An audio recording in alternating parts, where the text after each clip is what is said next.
The invitation came through text. Simple, polished, like her. Come to my office party tonight. Dress nice. You'll finally meet my boss. No heart emoji, no warmth, just instruction. I looked at the message longer than I should have. We hadn't gone out together in weeks. Her late nights had grown longer. Her perfume had changed. And the way she looked at me, like I'd become an outdated version of something she once wanted, said enough. Still, I went.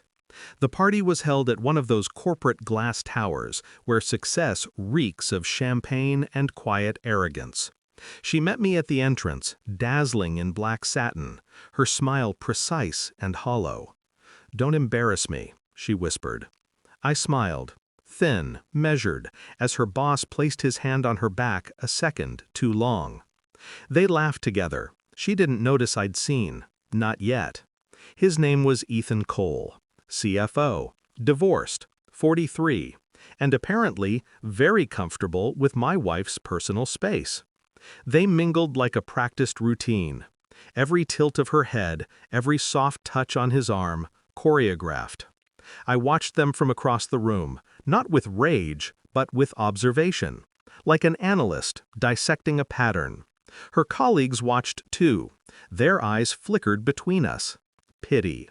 That was the first confirmation. When she introduced me, her voice had that performative tone, the kind used for charity cases. "This is my husband, Daniel. He's between projects right now." Between projects? She said it like unemployed. Ethan smiled, all teeth and power. "You've got a brilliant wife, Daniel. She's indispensable here." I shook his hand, firm, silent. He didn't notice the way I studied his cufflinks, the same design I'd found on our dresser 2 nights ago. For the next few weeks, I became invisible, by design. She worked late, slept facing the other side. Her phone, once left anywhere, was now guarded like state secrets. But she forgot something. Patterns leave fingerprints, receipts, calendar entries, a perfume bottle that appeared out of nowhere. I didn't accuse, I observed. I didn't shout, I planned. Through a contact, I pulled her work emails from the company network. I traced hotel bookings linked to her name. I even saw a recurring dinner charge, the Spara Lounge, the same restaurant she once said she despised. The evidence was almost disappointing in its predictability. It wasn't the affair that burned, it was the insult to my intelligence. When I confirmed the room reservations, I didn't rush there. I waited. Timing is everything when the knife you hold is truth. Friday night, company gala. The same hotel. The same name on the guest list.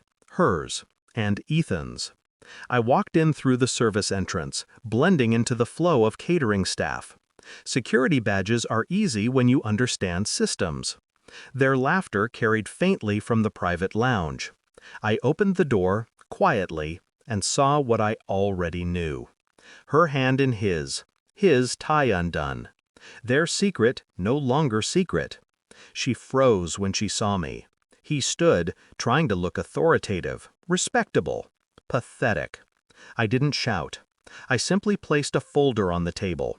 Hotel invoices, emails, timestamps, all neatly arranged.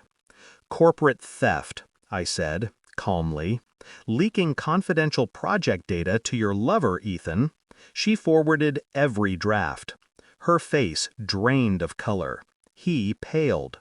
Because I hadn't just been watching, I'd been collecting.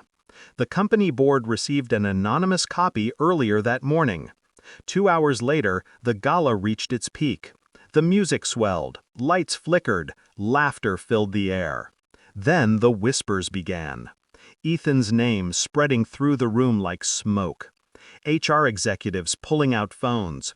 Board members frowning. She appeared at the edge of the dance floor, searching for me, trembling behind her perfect facade. When our eyes met, she mouthed, "What did you do?" I didn't answer. I just raised my glass. Security escorted him out first, then her. The same people who once envied her turned away now, pretending not to know. Humiliation is loud, but it doesn't require a single word. I left before they cleared the floor. Outside, the city looked cleaner than it had in years, rain washing everything false back into the gutters. She called later, dozens of missed calls. I didn't block her. Silence is heavier when it's allowed to echo. Her company released a statement 2 days later, both terminated pending investigation. I poured myself a drink and deleted our anniversary photos. Not out of pain, out of precision. Revenge isn't anger, it's control restored. When people talk about that night, they'll remember the scandal, the downfall, the whispers. But no one will remember me, and that's the point.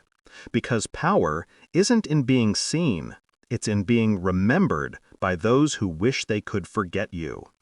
I didn't ruin her life out of hate. I simply let her live in the truth she built. That was punishment enough.